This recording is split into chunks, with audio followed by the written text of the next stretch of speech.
আমাদের এই হাফিজিয়া মাদ্রাসার সর্বপ্রথম যে ছাত্রকে পাগড়ি দিবে আমাদের সম্মানিত মহাসচিব হুজুর, আমাদের এই কমপ্লেক্সের সম্মানিত মহাসচিব হুজুর, তিনি সর্বপ্রথম পাগড়ি দিবেন।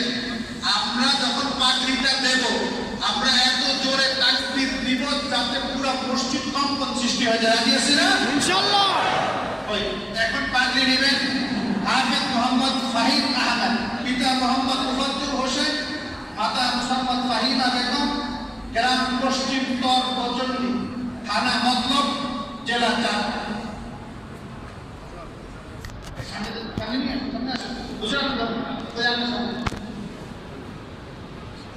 কেমন লাগছে?